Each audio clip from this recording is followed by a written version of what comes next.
Sup cunts, I'm Crimson Ash, and you might notice a little bit of change of scenery around here. Why is that? My old webcam's fucked, so I gotta use this shitty fucking laptop one to do me reviews now, so that's just fucking great.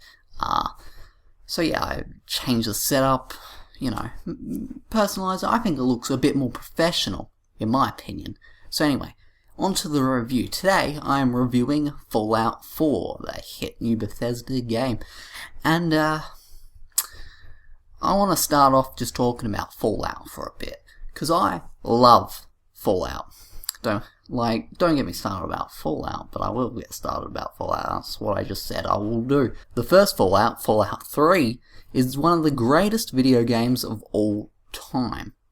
Now, it's a bit weird to start out with Fallout 3, not 1 or 2, but I think it's a Star Wars kind of thing they're going for, so whatever, I'll forgive them for that, because it's just so good. You know, the dark, dreary, boring wasteland, the disgusting green filter, the horribly shallow storyline. Oh, it's so good. It's just a perfect video game. And then Bethesda went and fucked that up by giving the next game in the series, Fallout New Vegas, to some shitty company called Obsidian. Now, I never fucking heard of the fuckers, and then they fucking just give the rights to make a Fallout game to these guys. There's a guy, head of, I think, Fergus, I don't even know how to fucking say it. How can you trust a guy you can't even say his name? Bethesda has Todd Howard. That's an easy name for a cool guy who's definitely not a liar. But anyway, Fallout New Vegas. Fallout New Vegas. How much I fucking hate that game. Everything that Fallout 3 did right, Fallout New Vegas decides, oh, we're gonna do it fucking differently. We're gonna have an interesting wasteland. We're gonna have an interesting rebuilding world. That's not what Fallout's about. We're gonna have an interesting story with lots of different endings, interesting factions, all this shit. What the fuck is that? Fucking Obsidian Games. But anyway, so then they announced Fallout 4, and I got really excited. This time, Bethesda are going to make a true sequel to Fallout 3. And what did we get? We got Fallout 4. That's what we got. Where can I start with this? Firstly, you can just tell what's wrong by the cover. Now, this isn't Fallout. This is some sexy anime girl.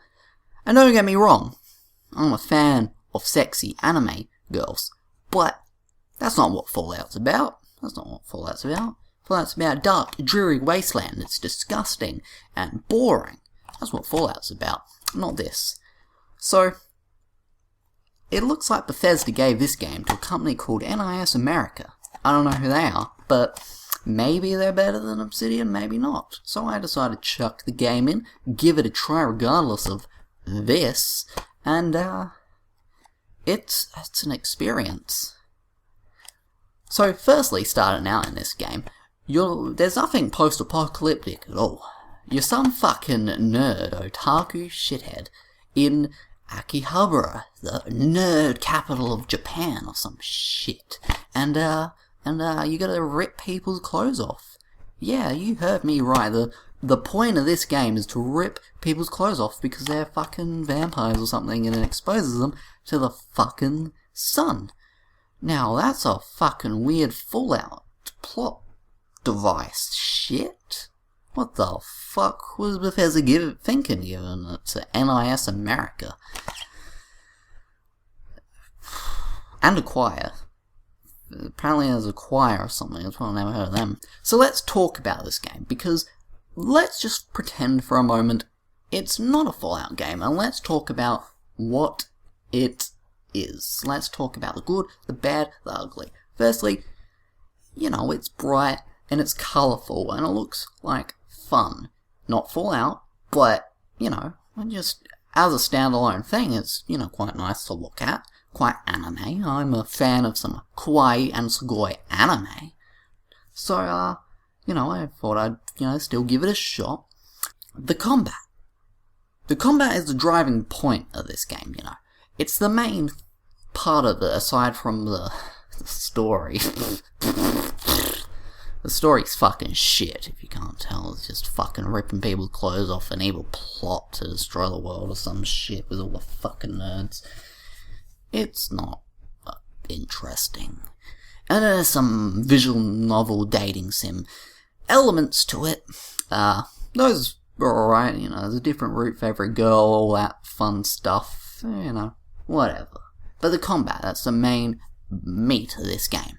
And it's shit. Well, actually, it's not shit in its core. It's clunky and it's slow, but it's, you know, that could work, and it does work sometimes. It's just, I have this idea of how they developed this game. They had a team dedicated to making the combat, how the mechanics of the combat actually worked, and then a team that was, you know, putting it together, that, you know, made the battles, and, you know, how many enemies are going to be in a battle, how big is the area of the battle. And these two teams never ever got to talk to each other and discuss the battle system with the designers, battle people, I don't know how to put it. I think you might have just heard that spray thing go off. And because of that, because they never met, you have a combat system that doesn't fucking match the battles themselves. Now, most of the battles are you against more than 4 people most of the time. Sometimes you have your partner, but they'll probably get fucked up. So yeah, it's just you versus 4+ people most of the time. Sometimes it gets to 10, sometimes it gets to 20. And fucking the combat does not work in a 20-on-1 situation. It is slow, it is clunky, the dodge doesn't work. The block doesn't fucking work when you have 5 people surrounding you and attacking you at once. It does not work with this combat. It works with, say, a hack and slash game like God of War or something, having lots of enemies coming at you, but not in this. And then, in the rare situation that you have a 1-on-1, or maybe even a 2-on-1, it's actually quite fun and challenging to get over the clunkiness of the combat. But it's not when you have 20-on-1, because it's just try get a hit in, run away and heal your clothes, because that's how it works. They gotta hit off your clothes and you gotta hit off their clothes. So the combat is just fucked. It's just not a fun time, especially for me who played it in the hardest difficulty available when you start the game, because you unlock another harder difficulty after you finish the game. First, so all the enemies basically one-shotted my clothes, and I did shit to them till I got better shit. And speaking of getting better shit, the game kinda becomes fun once you get into New Game Plus, because you have overpowered shit. And the combat is quite fun because you're overpowered and you one-shot people, and the clunkiness kinda goes away at that point. But that's only when the game becomes fun, once you've finished it. And that's really disappointing, that the game can only become fun once you're disappointed. It's, you know, it's a funny, light-hearted game with a, you know, funny idea of ripping people's clothes off and being a fucking nerd in Akihabara and all that fun stuff. You know, it's got a nice idea to it, but it's just not very fun to play when the combat is fucking shit. And, back on topic, it's not a fucking Fallout game. It's not even fucking close. Like, Obsidian did a better job with their shitty Fallout game. So, I don't know what they were fucking thinking. I really don't fucking know what they were thinking when they gave us NIS America. And when they were like, oh yeah, this is okay, this is fucking okay. It's not a Fallout game. But for what it is, it's alright. It's an alright game. I'd give it 6 anime girls out of 10. I recently picked up Bloodborne to see what all the hype was about, and I was very excited. As a big fan of the champ, John Cena,